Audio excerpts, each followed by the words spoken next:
Bonsoir à toutes, bonsoir à tous, vous êtes sur Mediapart Live et pour la première fois, Mediapart Live ne se déroule pas dans nos locaux, dans nos bureaux parisiens. Nous sommes à Commercy en direct pour vous parler des Gilets jaunes et en parler surtout avec eux. Et on se réunissait tous les soirs pour savoir est-ce qu'on continuait le mouvement et de quelle façon. Il y avait une grosse sono qui permettait aux personnes qui souhaitaient parler de s'exprimer devant la masse de personnes.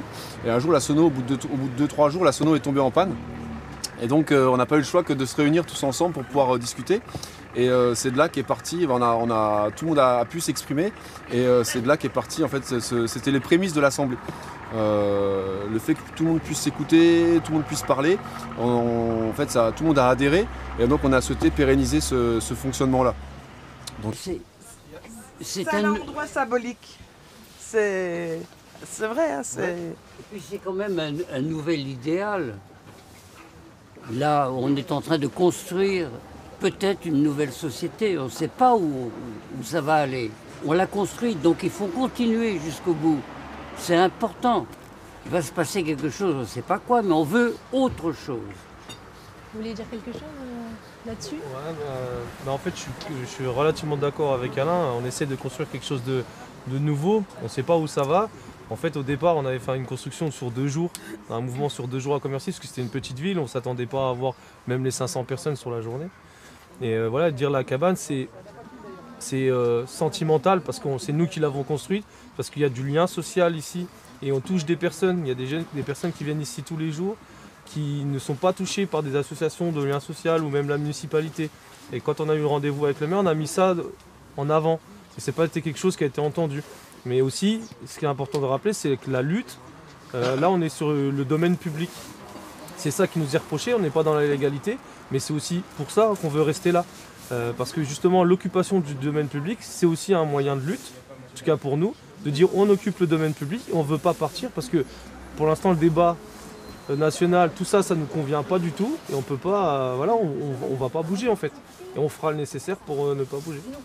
Okay. Moi je pense aussi l'intérêt que ça se passe à la cabane et pas dans les mairies, c'est que c'est beaucoup plus facile pour les gens de venir s'épancher avec d'autres personnes qu'ils connaissent. Enfin voilà, il y a une mise en confiance qui fait que la parole elle est libérée et s'il y a des difficultés pour écrire, on peut les aider à reformuler leurs pensées.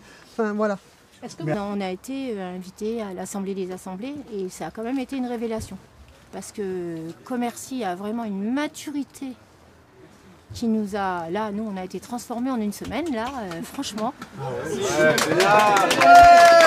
Donc nous, notre principe, maintenant, c'est d'aller vers les gens. Donc, on va voir les gens dans chaque bâtiment. Donc, en fait, c'est pas les gens qui viennent à vous, c'est vous qui allez vers les gens. Non, parce qu'on a quand même tout le pourtour de la ville, en fait. Ils sont tellement, c'est ce qu'on a ressenti, hein, c'est ce qu'on a fait après l'Assemblée, hein, ça y est, on est parti. Et ils sont tellement désabusés qu'ils ne pensent même pas à se révolter. Puis on a aussi le problème des gens qui n'osent pas, parce qu'à la mairie, ils n'y vont pas, clairement. Problème de bus, enfin la ville est quand même assez étendue, donc ils ne vont pas user 1 euro pour aller à la mairie porter. Donc nous, on s'est dit, c'est à nous d'aller chercher leurs doléances, et on fait ça. Donc effectivement, au début, ils sont très frileux. Qu'est-ce qu'ils me veulent, qui c'est, pourquoi ils font ça. Bon, pour nous, le gilet jaune, ils ont peur au départ. Après, quand on commence à discuter, comme tu disais tout à l'heure, beaucoup de bienveillance. Il y a un couple la dernière fois, là, j'ai rien à dire. Je dis, bah, si tout va bien, tout va bien. Après, il m'en a écrit 2 pages. Alors, c'est pas lui qui a écrit, parce qu'ils ont aussi... Je note, c'est dangereux, parce que tous ces gens-là, je vais à la sécu, il faut que je donne ce que je gagne, ou ce que je gagne pas, enfin voilà. Ils ont beaucoup de mal avec l'écriture, de laisser une trace. Donc nous, on leur propose, on écrit à leur place. Alors, moi j'ai une question bête, mais que tout le monde se pose. C'est pourquoi cette particularité à Commercy? Qu'est-ce qu'il y a de si particulier à Commercy qui explique que c'est créé une assemblée populaire, qui provoque l'AG des AG, où il y a eu, on en parlera plus en détail tout à l'heure, où il y a eu 70 délégations venues de toute la France. Qu'est-ce qu'il y a de si particulier à Commercy qui explique ce type d'organisation? Je ne sais pas. Rencontrés au bon moment, tous ensemble, et on a eu de la chance là-dessus. Et le panel de l'âge aussi, entre 23 et 75 ans. Oui, et puis on a des personnes qui savent écrire, qui savent s'expliquer, nous comprendre et redéfinir nos ambitions, nos rêves et nos envies. Et d'autres amènent d'autres choses, chacun avec ce qu'on peut amener, ce qui fait l'évolution. Puis on a des jeunes rêveurs, on a des... Oui, c'est ça. De temps en temps, il faut, je lui dis t'es rêveur, mais en fait c'est lui qui a raison puisque ses rêves aboutissent. Alors, voilà. Moi je compare ça beaucoup à un groupe de musiciens. Ils se rencontrent, ça marche ou ça marche pas. Et quand ça marche, il y a une créativité qui se crée.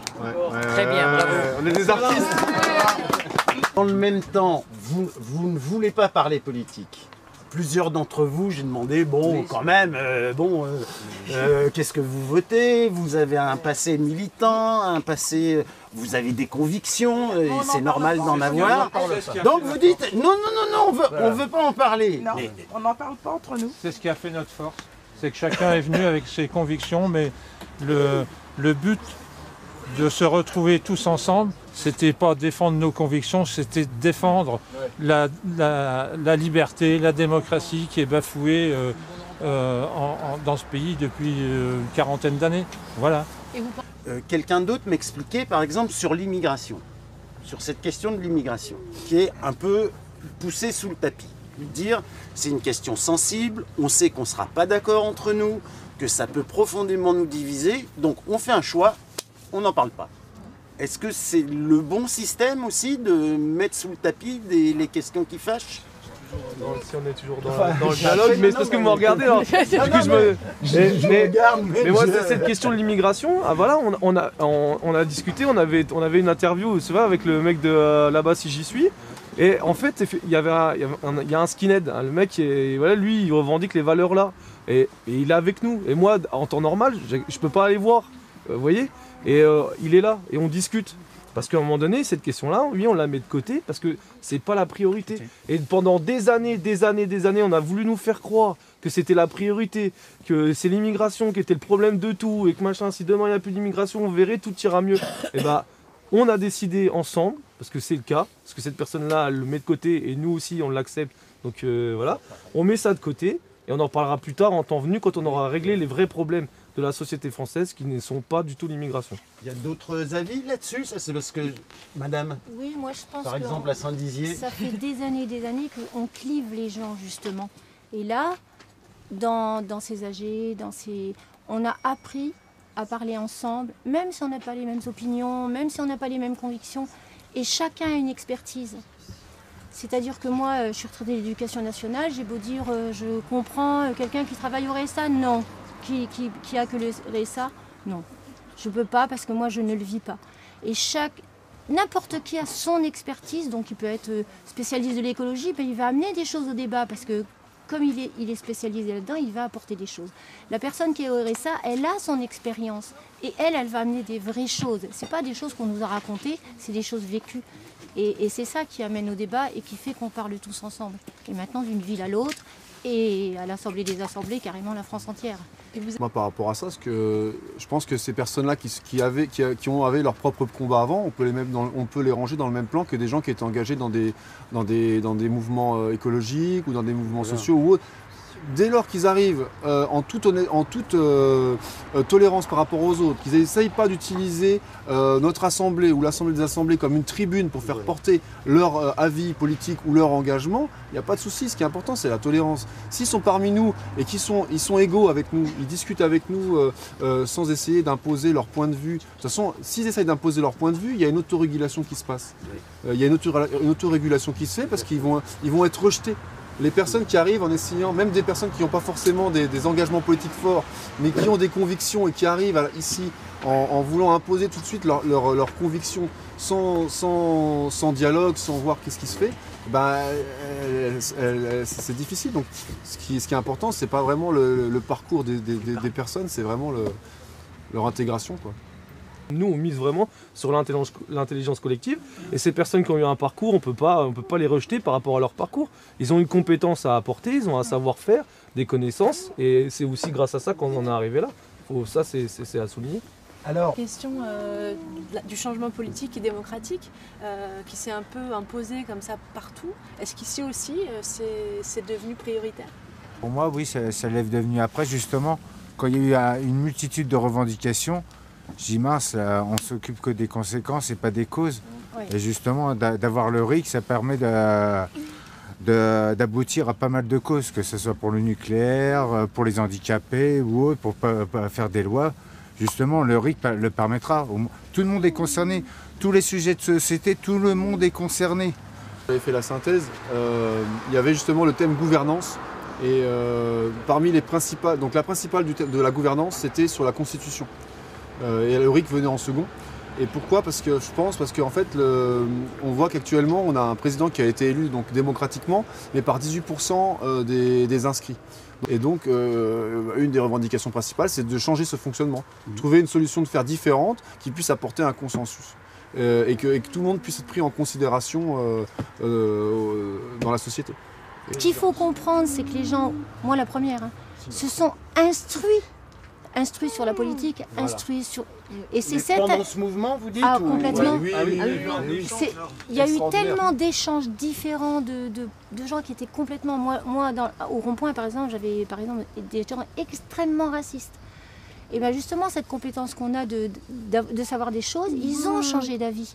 Et donc, il n'y a rien qui s'impose à nous. À chaque fois que vous dites, ça s'est imposé à vous. Et non, ça ne s'est pas imposé. C'est simplement que le mouvement est en pleine maturation. Et là, il n'a que 2 mois. Moi, je trouve que c'est assez extraordinaire. En 2 mois, on a fait l'Assemblée des Assemblées. Pour le coup, je reviendrai à l'Assemblée des Assemblées parce que ça nous a mis un coup de fouet incroyable. Parce qu'on nous fait croire qu'on est isolé. Et là, il y avait la France entière. Et on s'est rendu compte que ça soit un village de 50 personnes ou que ça soit une ville d'1 million de personnes, on avait la même maturation. Et donc, il n'y a rien qui est imposé. Enfin, je sais pas, moi je me sens imposée de rien du tout. Et on évolue ensemble. Et la cordée avance au même rythme. Exactement. Sans premier de cordée. C'est ça que vous voulez dire? Il y a des premiers de cordée parce qu'il y a des gens qui vont impulser des choses, mais ils vont prendre en compte toute la cordée. Il n'y a pas les derniers de cordée qui vont être traînés par terre et qui vont être délaissés ou qui risquent de lâcher la cordée. On avance tous au même rythme. Les premiers s'adaptent au rythme des autres et les derniers, on fait en sorte qu'ils puissent avancer plus vite à leur rythme aussi, quoi. De manière très majoritaire, c'est on n'a pas la légitimité de parler à la place de tous les gilets jaunes. On n'a pas le matos, la matière, merci. On n'a pas la matière nécessaire pour avoir la légitimité de parler au nom de tous les gilets jaunes. La prochaine Assemblée des Assemblées, si ce travail-là il est fait partout en France, dans quelque chose de très utopique, c'est fait, alors là, et puis que le travail aura été validé sur toutes les assemblées, les retours ont été faits, les porte-paroles n'ont pas de décision à prendre, ils arrivent avec juste la parole de l'Assemblée, et bien ça, ok, là on aura gagné, on aura construit quelque chose de très puissant. Pour l'instant, on reste quand même assez modeste, même si c'est une réussite, on est très content, c'est une première et tout, c'était vraiment une super journée, un super week-end, mais pour l'instant, effectivement, on n'a pas la légitimité de parler au nom des Gilets jaunes. Alors, pardon, la logique de cette première Assemblée des Assemblées, c'est qu'il y en ait une deuxième pour peaufiner tout ça, c'est ça? Saint-Nazaire. C'est où et c'est quand? Saint-Nazaire, dans 2 mois. Saint-Nazaire. Vous allez où? Saint-Nazaire. À la Maison du Peuple. Ça va être quelque chose d'énorme. Il y a peut-être quelque chose que vous n'avez pas ressenti parce que vous étiez de groupe Commercy, mais en fait ils sont devenus symboliques parce qu'ils ont montré, comme notre combat, que c'est les petits qui demandent des choses. Vous êtes une toute petite ville. Vous êtes toute une petite ville. Et vous avez perdu dans un trou. Oui, et vous n'en avez peut-être pas eu conscience, mais nous, les autres délégations, on se parlait entre eux. On disait, mais c'est pas possible, ils sont 5000 habitants, mais comment ils ont fait, comment ils y ont pensé? Ça a été. Et c'était le symbole du. C'est les petits là qui parlent. Nous ici, on est pour un changement de cette 5e République. Quoi. Voilà. Nous, ce qu'on veut, c'est la 6e, avec le fameux RIC, avec nous, on a un véritable rôle, et nous, le peuple, nous citoyens, on est reconnus.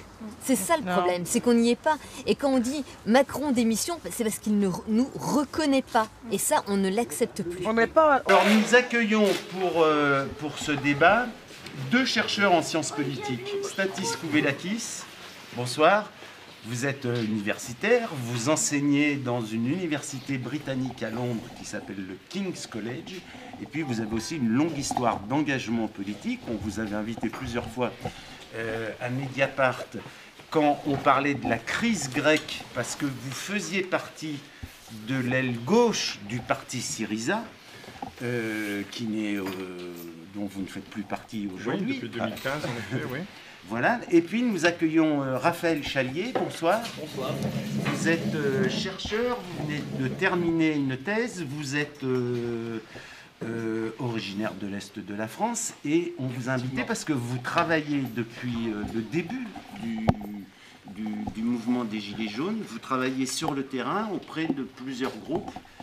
C'est bien ça? Pas sûr, exactement, en Lorraine, mais pas sur Commercy. Du coup, je vais essayer de localiser un peu le propos pour ne pas dire de bêtises. Comme ça, vous pourrez nous dire ce qui se passe dans le reste de la Lorraine. Au sein de Commercy, je pense que ce que vous appelez grande gueule, je pense qu'il n'y en a pas. Je pense qu'on est... on est autrement, quoi. Nous, on vote. Certes, il y a ce qu'on appelle des leaders, ce que j'appellerais un leader positif, mais qui a l'intelligence de ne pas prendre toute la place. D'accord.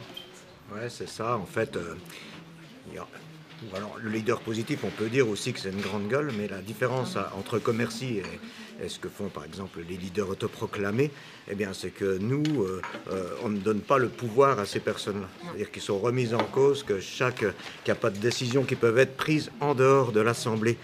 Et voilà, donc c'est justement des gens comme ceux que vous citez et qui s'autoproclament, ils sont en contradiction avec une aspiration première du mouvement des Gilets jaunes. Parce que le mouvement des Gilets jaunes, le social, tout ça, les revendications, elles se heurtent tout de suite à l'organisation de la société. Et très vite, sans que ça se décide, c'est venu sur les ronds-points, mais oui, mais comment on fait c'est ce système qui empêche nos revendications d'aboutir, comment on fait pour construire une nouvelle démocratie? C'est vraiment on l'entend partout. Et donc nous, ce qu'on propose, c'est justement de ne pas reproduire les mêmes schémas que le monde dans lequel on vit, ce que font les leaders autoproclamés des Gilets jaunes. On propose de construire par la base, par assemblée, qui décide au plus près des gens, où vraiment les décisions elles sont discutées par tout le monde, remises en cause d'un jour sur l'autre. Alors c'est très long, c'est très dur, mais c'est la seule façon de changer le monde. Est-ce que vous avez le sentiment que Commercy est une exception ou est-ce que c'est la règle en la matière? Non, il n'y a pas de règle. On n'est pas en train de combattre Drouet et compagnie, on est en train d'essayer d'expérimenter un modèle alternatif. D'autres que nous le font sur d'autres ronds-points, mais pas les seuls. La preuve, c'est qu'il y a venu 75 délégations de toute la France qui se reconnaissent dans ce mode de fonctionnement, qui est justement, parce que c'est ce mode de fonctionnement auquel les Gilets jaunes, dans leur majorité, aspirent. C'est pas celui qui leur est proposé par tout le monde, mais on le sent, on a de la sympathie pour ce qu'on propose. Hein, Et je rejoins Claude sur les leaders autoproclamés, ou Éric Drouet et les autres qui sont après. C'est sûr, voilà, c'est avec la génération. C'est les youtubeurs, c'est la génération Facebook, là, mais ils ont aussi apporté quelque chose au mouvement. On peut pas leur jeter la pierre aussi. Ils partent de bonnes intentions. C'est des gens qui ont beaucoup de monde, ils sont quand même beaucoup suivis, et ça leur donne aussi une certaine légitimité de parler et aussi de rassembler. Après voilà, c'est sûr que nous on a un modèle qui est plutôt quand même à l'opposé, de dire on veut construire par la base, mais ils sont quand même aussi à l'initiative de beaucoup de choses pour fédérer et communiquer sur des choses. Je reviens sur une chose que vous disiez, c'est sur la légitimité, le problème qui se pose sur la prise de décision en assemblée. Ça vous apparaît être le bordel. Je vous cache pas. J'ai pas dit ça, non. J'ai dit que c'était un point de difficulté. Mais c'est justement ça, c'était Claude qui était un peu l'animateur sur la journée, et je me suis mis à sa place à un moment donné, et je me suis dit, il y a énormément de personnes qui ont pris la parole, et comment il va réussir à formuler quelque chose qu'on va pouvoir voter. Donc, et finalement, à chaque fois, on y est arrivé. Et c'est ça, c'est d'entendre en fait un peu tout le monde, et proposer quelque chose qui soit un peu consensuel, sur lequel on peut décider, et ça prend du temps.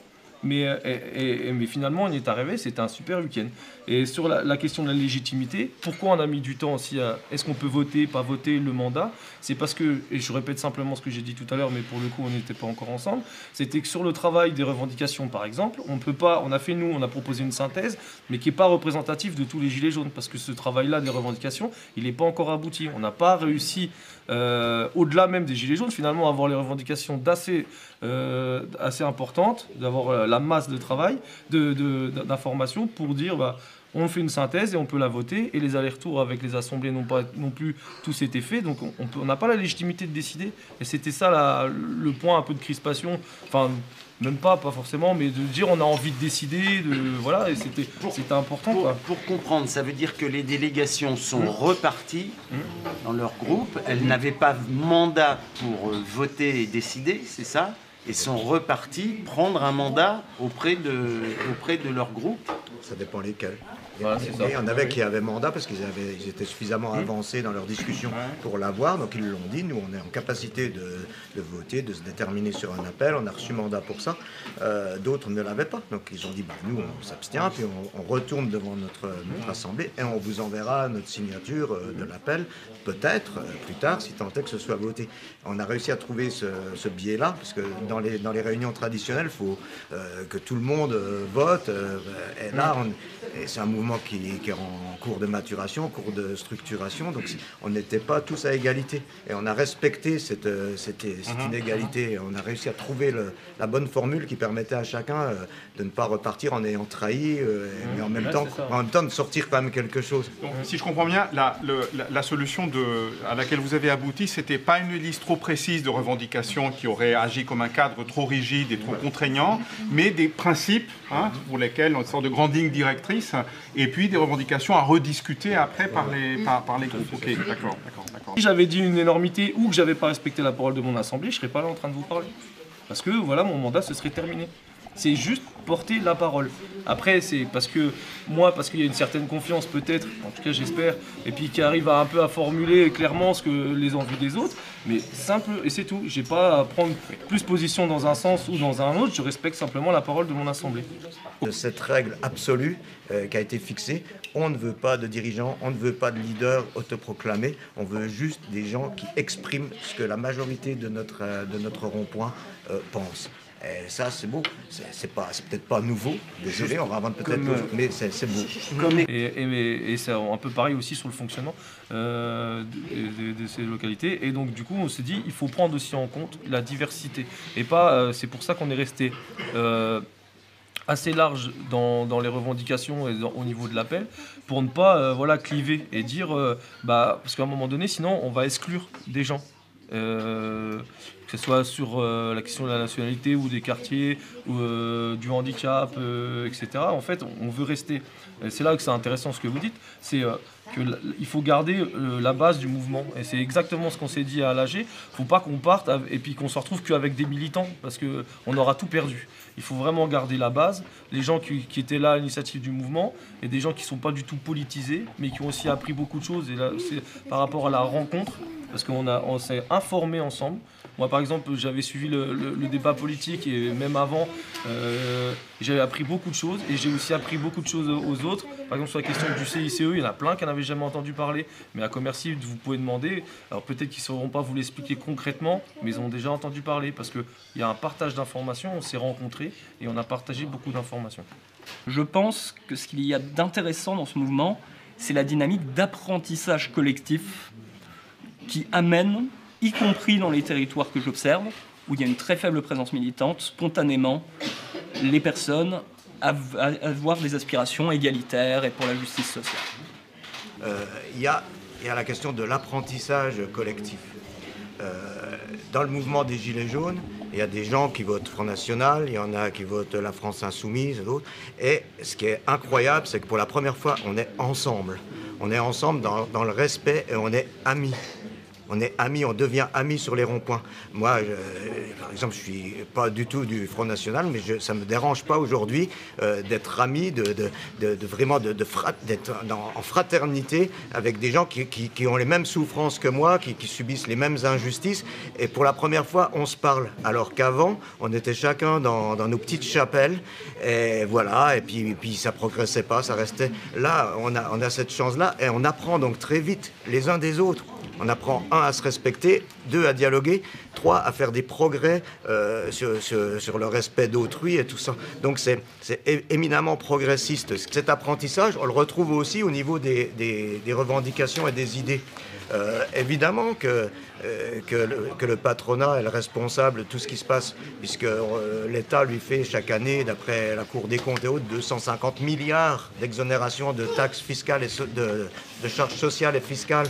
C'est énorme, c'est pas seulement le CICE, mais il y a encore l'idée chez les gens et chez les Gilets jaunes que l'État est capable et a envie, est capable de réguler tout ça, d'y mettre un terme, ou je sais pas, au moins de l'atténuer. Sauf que plus on discute, plus on échange, plus on voit que, quels que soient les groupes politiques, aucun n'y arrive. Il y a l'exemple de la Grèce où Tsipras est complètement couché devant le patronat.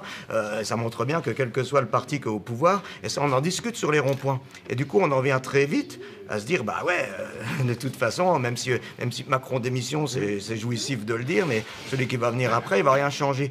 Donc se pose l'idée de la nouvelle société, la représentation démocratique. Et ça naît de ce dialogue, de cette fraternité. Donc tout est lié, vraiment, on progresse tous. Moi le premier, je veux dire, c'est incroyable tout ce que ce mouvement m'apprend.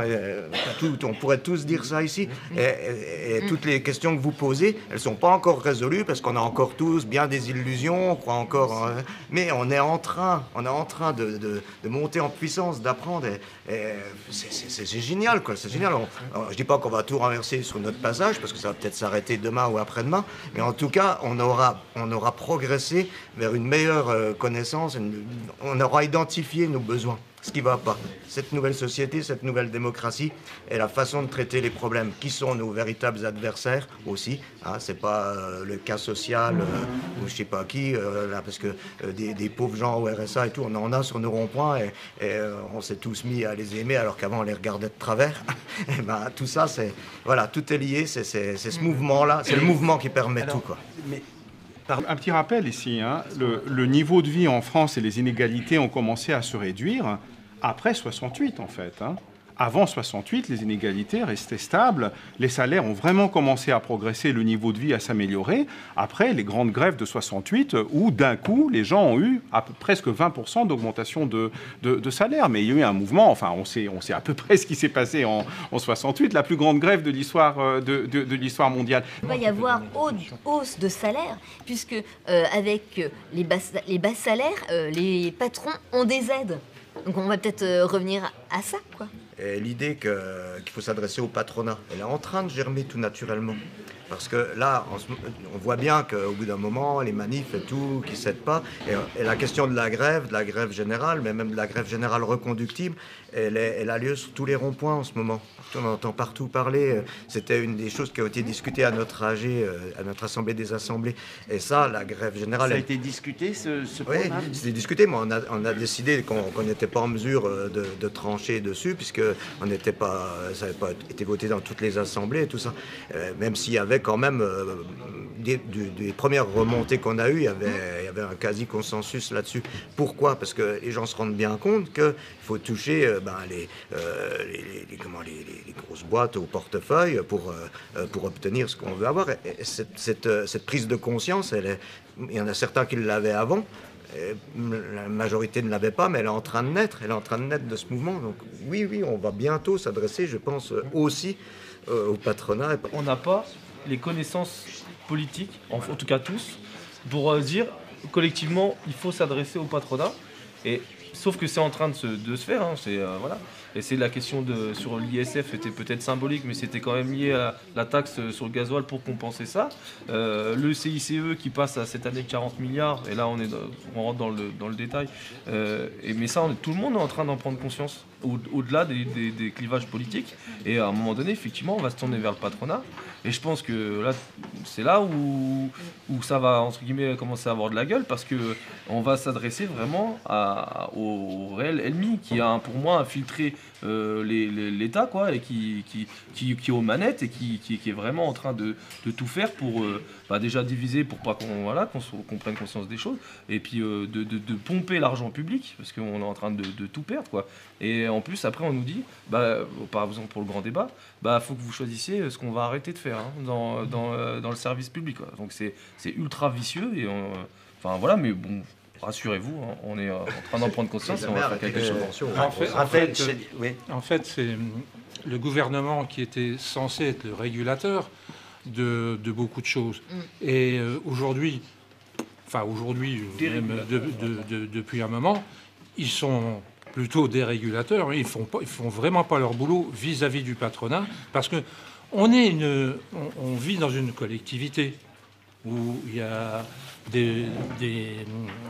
par exemple les hôpitaux, les écoles, les EHPAD, où il y a de moins en moins d'argent. Le gouvernement ne fait pas son boulot, et c'est pour ça qu'aujourd'hui, les gens s'en sont rendus compte, ils sont dans la rue avec les gilets jaunes. Mais sur cette question aussi, où sont les syndicats ?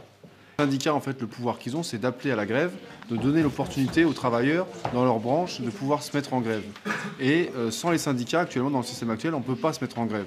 Donc nous, l'appel qu'on a fait, c'est, disons, de mettez-vous en grève, profitez de cette opportunité de vous mettre en grève. Ça sécurise, disons, la possibilité, on peut se mettre en grève officiellement, légalement, et donc mettez-vous en grève pour encore accentuer la gêne, pour améliorer la lutte. Mettez-vous en grève et utilisez-le.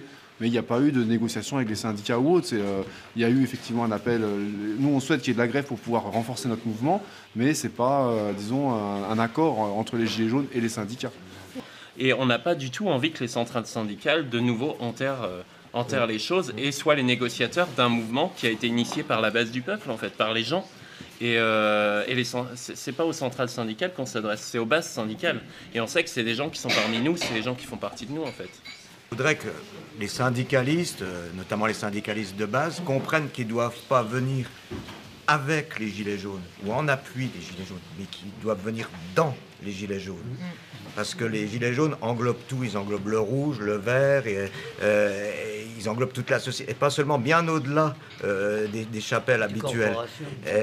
C'est la première fois, c'est historique, c'est la première fois qu'on a un mouvement trans-chapelle et qui lutte à peu près dans le même sens. Et si les syndicalistes viennent avec leur badge et leur drapeau à côté, ils se placent en extériorité, et du coup ça génère une méfiance qui est malsaine pour la suite du mouvement. Il faut vraiment qu'ils enfilent leurs gilets jaunes, ils peuvent venir avec leurs idées rouges. Vous appelez tout le monde à devenir gilet jaune. Ouais. Est-ce que c'est comme ça que ça peut marcher selon vous? Ou bien est-ce qu'il faut construire quelque chose, une sorte de convergence, où des acteurs qui auront des identités, il y a les syndicats, il y a d'autres choses, peut-être, il y a d'autres mouvements, des associations, je sais pas, ce genre de choses qui peuvent venir, mais vous rejoindre en tant que tel, pas pour vous récupérer, mais pour dire, voilà, convergeons, travaillons ensemble, additionnons nos forces, en quelque sorte, construisons une confluence. Entre nous. Et là, pour les gilets jaunes, c'est peut-être pas tout le peuple, mais c'est beaucoup plus que les simples rouges ou que les simples verts.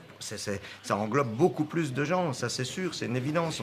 On le sent, puisque ce qu'on expliquait tout à l'heure, c'est qu'on était d'opinions politiques différentes à l'intérieur d'un même mouvement. C'est ça qui est inédit. Et c'est une chance inouïe, inespérée pour qu'on se révolte massivement. Et si les militants traditionnels n'arrivent pas à intégrer cette idée, n'arrivent pas à faire abstraction, pas faire abstraction, mais à se fondre, en gardant toutes leurs idées, on ne leur demande pas d'abdiquer de la moindre de leurs idées, mais à se fondre dans ça, avec respect, c'est foutu. Pour moi c'est mon opinion. Dans les revendications de la CGT, dans l'appel à la grève, il y a l'augmentation du SMIC, il y a le pouvoir d'achat, il y a tout ça. Et ça, c'est dans nos revendications aussi. Donc pourquoi aller lutter de votre côté et puis venir avec vos drapeaux, venir à côté de nous, renforcer les... Faisons-le tous ensemble. Toutes ces revendications-là, elles concernent tout le monde, elles sont dans l'intérêt de la population. Mettons-nous ensemble, unissons-nous. C'est peut-être le mieux de faire... Nous, il y a des débats entre nous. C'est peut-être le mieux de faire sous une seule bannière. Ça évite qu'il y ait des points d'attaque, des points de négociation où le gouvernement pourra essayer de nous diviser. de dire à un moment donné, bah voilà, nous on accorde aux syndicats telle revendication, et puis ça divise le mouvement. Entre nous, on construit un commun qui est nouveau en fait. Et ça veut dire qu'on a tous mis de côté un peu ce qu'on était avant et qu'on reconstruit une nouvelle façon d'être en fait. Et je crois qu'on est dans une impasse très importante au niveau des conditions de vie, d'existence, de l'avenir de l'humanité tout entière en fait. On arrive à un point très important où on est obligé tous et toutes de mettre un certain nombre de côté pour repenser quel sera l'avenir possible dans ce monde en fait.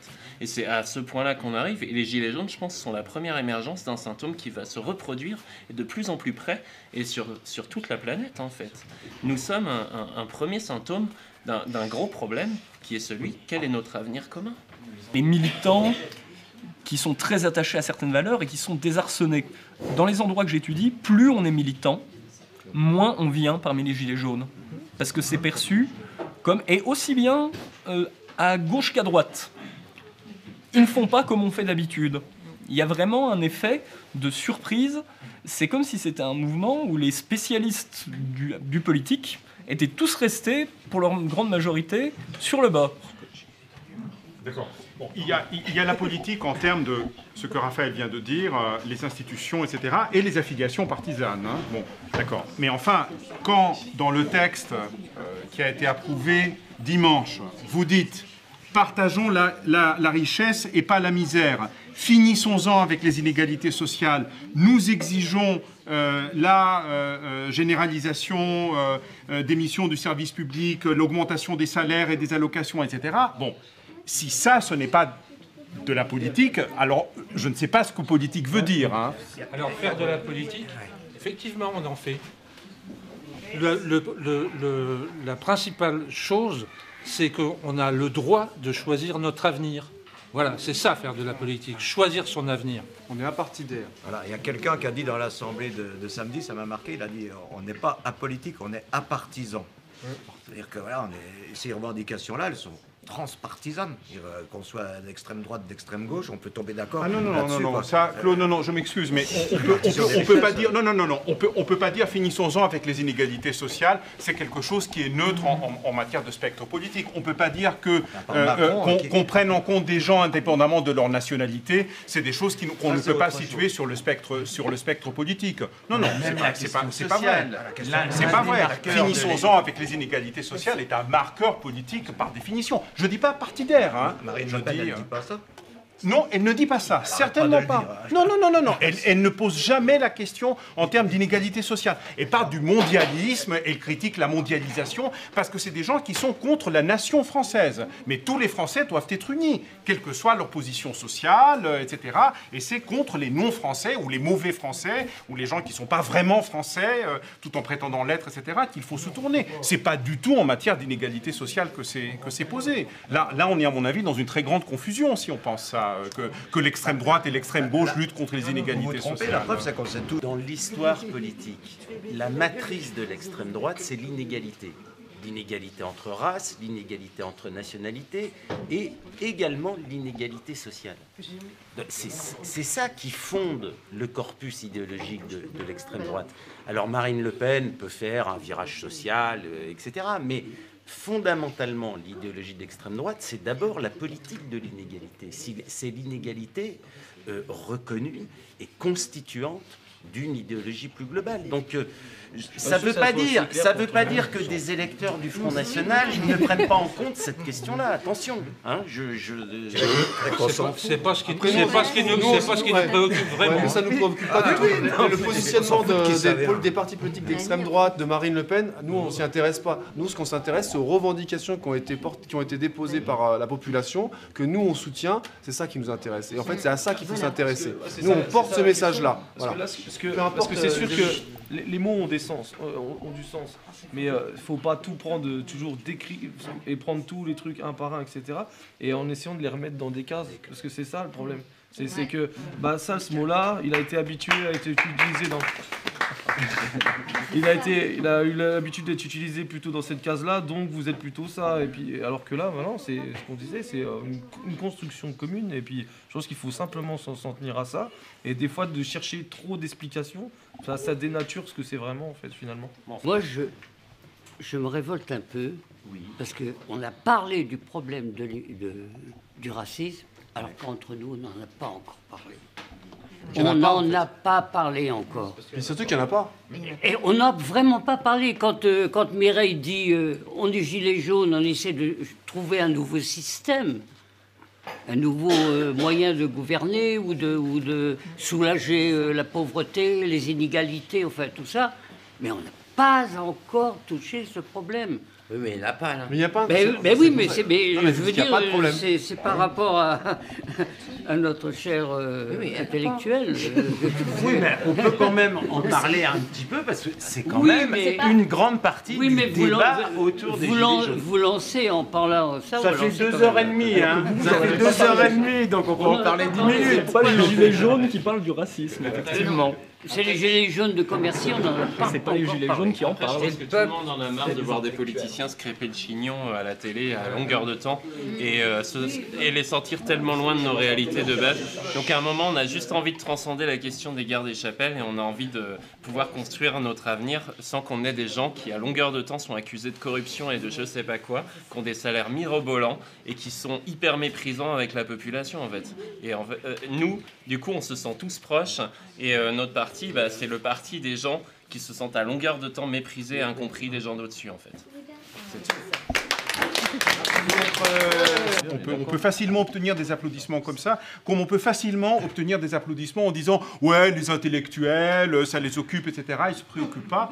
Les intellectuels, c'est des enseignants. Les intellectuels sont aussi des militants. Ils ont pu parfois militer pendant des décennies. Ça leur a permis de rencontrer plein de gens au cours de leur vie, de milieux sociaux extrêmement différents, la plupart du temps d'ailleurs pas du tout de leur propre milieu social. Donc ils ont aussi une expérience. Ils n'ont pas la science infuse. Personne ne l'a. On essaie de réfléchir ensemble, justement. Et moi, ce que je trouve extraordinaire avec ce mouvement, et là, je vais peut-être quand même lancer la petite fleur, c'est que, putain, ça fait longtemps qu'on n'avait pas vraiment discuté dans la société française de véritables questions à tous les niveaux.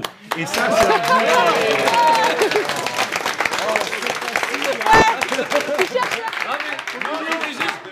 il voulait juste dire, une minute, voyez, une minute de démagogie. Voilà, c'est très facile. Les intellectuels. Voilà. Il voulait prouver que c'était facile d'avoir des applaudissements. C'est mérité. Écoutez, on vous remercie tous avec Mathilde d'avoir participé à cette émission. Je crois que c'était vraiment très réussi. On a pu effectivement bien débattre, vous poser les questions qu'on avait envie de vous poser et qui vous agacent. Et donc, merci d'y avoir répondu. On remercie l'équipe de Small Bank qui, depuis 2h30... Et puis, donc, si j'ai bien compris, il y aura une deuxième assemblée des assemblées. On parle comme lieu possible de Saint-Nazaire. On parle... C'est acté. On parle éventuellement dans 2 mois. Dans 2 mois. Dans 2 mois. Bon, eh ben on y sera. Peut-être qu'on fera un nouveau Mediapart Live.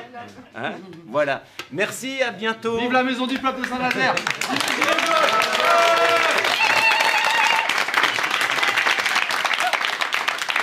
Ami, entends-tu le volement de la finance sur nos payes? Ami, entends-tu la souffrance populaire sans pareille?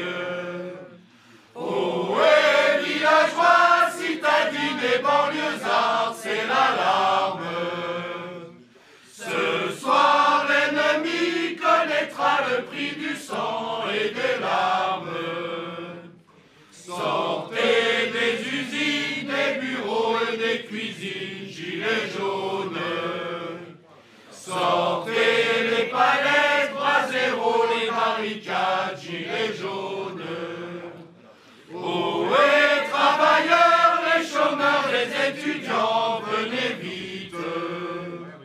Oh, et les sans-dents, les feignants, les illettrés, tout de suite. C'est nous qui trierons jour et nuit pour une paye de misère. Les taxes qu'ils nous pressent, les très riches qui s'engraissent la galère. Il y a des villas où les riches au creux des lits font des rêves.